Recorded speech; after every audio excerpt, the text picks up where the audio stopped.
Brandon, you've been talking a lot, of course, about the defense and some other breakdowns. What can you do at this point beyond what you've already been doing, which is early work and then all the things you've done since back in spring training? Well, you just continue to talk and show video and teach,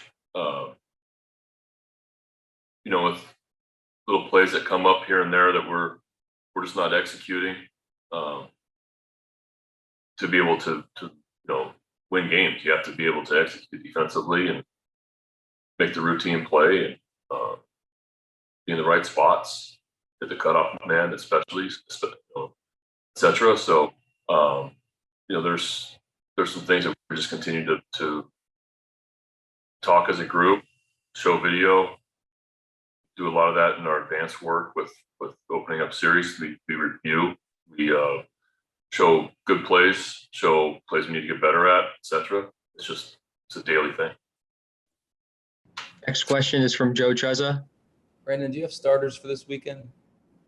Yeah, it's Zimmerman tomorrow, Kramer, then Harvey. And Joe, you can go ahead with your follow-up. Yeah, as a follow, with Lopez pitching today, you've seen him for a while now, and there have been times where he's been really good and times where he's been a little inconsistent. What do you think his upside is, just generally? Well, I really like the way Lopey's throwing the ball. I've always really liked his arm, and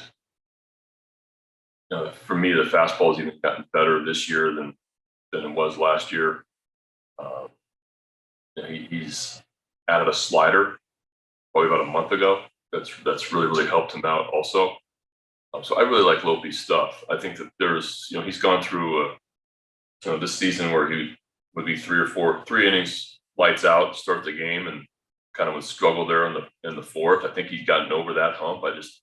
That was for me a focus and stay aggressive, stay on task, learning experience. And then I think he's done that. He also, against these guys 2 starts ago, he stayed in the game when he had a little bit of a quad. He had some quad soreness right above the knee. He was wasn't able to finish his pitches real well, and stayed in the game for 3 more innings after that, which showed me a lot. We had a big lead. He wanted to stay out there and pitched. So I do think Lopey's making a lot of strides, and I think he's got upside as a starter in this league. Just because you see a lot of right-handers with that kind of stuff, 94, 97, breaking ball, good changeup. So it's not stuff for me with Lopey. It's about the right mental mindset throughout his outing. And I think he's gotten a lot better for that. Nathan Ruiz, go ahead. Brandon, you've got Santander back in the lineup. Do you think his ankle is something you're going to have to manage for the whole rest of the year? I don't know. I mean, I'm managing it right now. I'm trying to manage it. He's managing it. I think you see he's not running the way he normally does, and it's sore. So I try to get him off his feet as much as possible with DH days. He wants to be in the lineup every day. I can tell that he's not fully healthy, but he really wants to play. So, and I want him to play. I like watching him play. So it's just something we're going to have to manage for a while. And hopefully it gets better with everyday treatment, but it's hard during the season because you play so much. Dan Connolly, go ahead. Brandon, I'm going to follow up a little bit on Rock's question here. When a team makes a lot of fundamental mistakes, fans, social media, whatever, starts pointing towards the coaches, and it should be on them, and these, they should be able to teaching these guys better.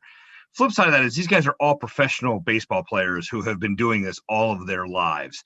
Why do you think that there are lapses like this? Like, when you see it, because we see what you guys do in spring training, before games, we know that they're being coached. What do you think? Where do you think that lapse comes from once they get into the games?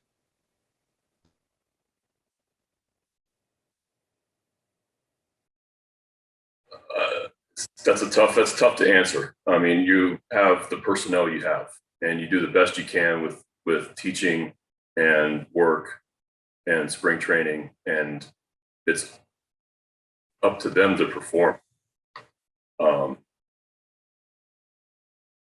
We probably throw the bases as much as anybody in the game, and sometimes the game speeds up on some of our players. So you'll see a wide miss or not cut the ball like we should have last night. But we have guys on the field that have played in the big leagues for a while now. So to not understand to cut the ball or not understand to, run a guy hard on a rundown, that's reminders that us as coaches, we do, and we show in advance meetings, and we show all of our positive and negative plays, and continue to teach and learn. But it's also personnel too. You do the best you can with what you have. Joe Trezza, go ahead. Brandon, you mentioned last night needing to get Paul Fry a little more regular work, but the game situation not always dictating it. Do you think we'll see him a little earlier in games going forward, especially if there are high leverage situations in maybe the 6th or the 7th? Yeah, possibly. I mean, I was trying, we're trying to find the right fit for guys. We had a tough time, finishing games in the 9th inning there. So I wanted Paul Fry to get the opportunity when we haven't had that many opportunities for him to do that. So now it's, try to figure out a way to get him in the game at big spots. I mean, when some of our higher leverage guys, Tanner, Paul, Sulcer against left-handed hitters. Now Harvey's here. I think you're going to see all those guys pitch games on the line. Nathan Ruiz, go ahead. Brandon, just going off that, you mentioned before that you don't have a whole lot of, a few weeks ago that you didn't feel like you had a whole lot of options against right-handed batters in terms of your bullpen. Do you feel like that's improved, or is that still work in progress? It's not that I don't have options. It's just that we don't have a ton of guys that are right guys, career-wise. And that's just that's our roster. So, yeah, I think Tyler Wells is getting right-handers out right now. I'm comfortable with Hunter Harvey. So, yeah, I mean, adding Hunter and the development of Wells is helped with that.